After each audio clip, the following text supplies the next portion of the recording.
Assalamualaikum warahmatullahi wabarakatuh. Waalaikumsalam. Selamat pagi, saya Fitra Si Akbari, memohon kebersediaannya Anda untuk menjadi narasumber saya sebagai bahan wawancara untuk peribahasa bahasa Madura. Baik. Silahkan perkenalkan diri Anda terlebih dahulu. Perkenalkan, nama saya Muhammad Kedisri dari Prodi Sastra Inggris ya, semester 2. Baik, dari mana Anda berasal? Saya asli Madura, Pamekasan. Di sini saya akan menanyakan beberapa peribahasa Madura. Yang pertama, Otang se, Majar se. Yang dalam bahasa Indonesia, kalian meminjam uang harus membayar dengan uang. Jadi bagaimana pemahaman Anda sebagai orang Madura terkait peribahasa ini?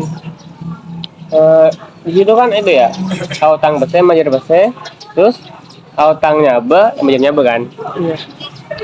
Nah mungkin kalau diartikan itu ketika kita punya hutang uang, kita membayar dengan uang. Tapi ketika kita memiliki hutang nyawa, kita harus membayar dengan nyawa. Jadi kita harus berani bertanggung jawab dengan apa yang kita perbuat. Gitu. Jadi apakah peribahasa ini terkait dengan tradisi masyarakat Madura? Ya, ini sangat berkaitan dengan tradisi orang Madura. Salah satunya itu carok. Nah, kenapa?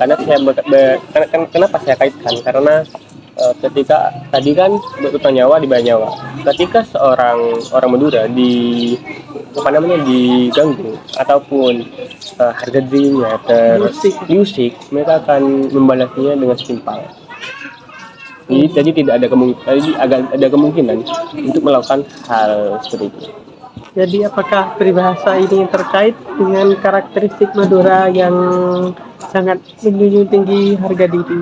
Itu sangat berkaitan karena orang Madura tadi itu yang menjunjung harga diri keras, jadi kayak bersangkutan. Untuk peribahasa kedua yakni singakan nangka ngekol tangga. Itu ya, sengakan nangka mekol jangan, mungkin kalau di Indonesia kan tuh yang makan nangka mengambil getahnya.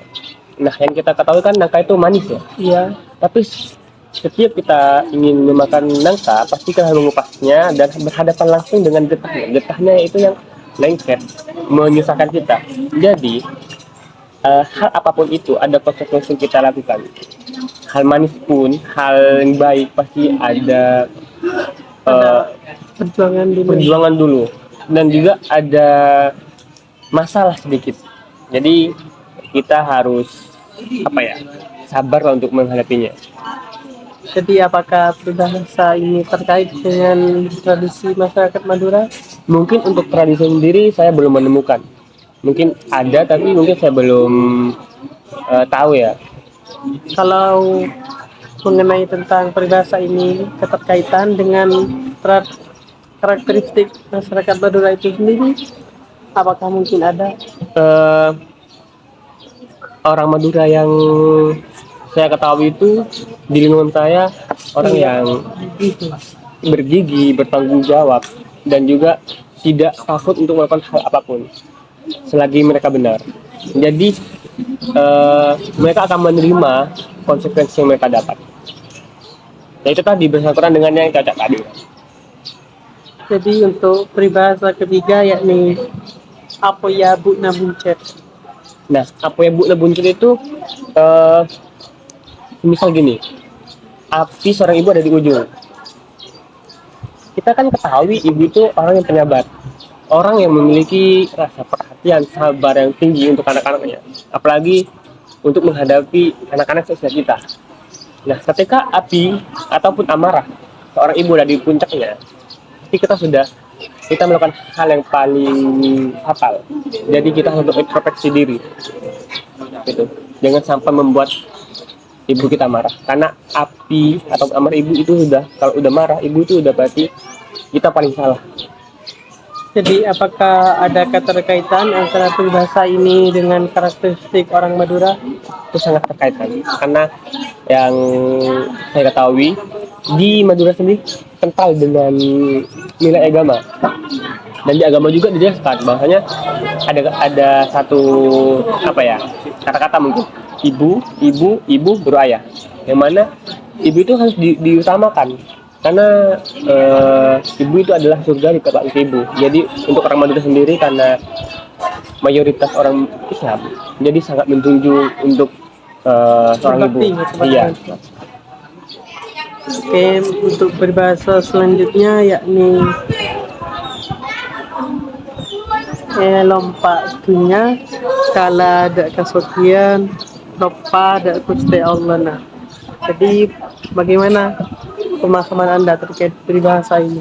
Eh, itu tadi Lompat dunia.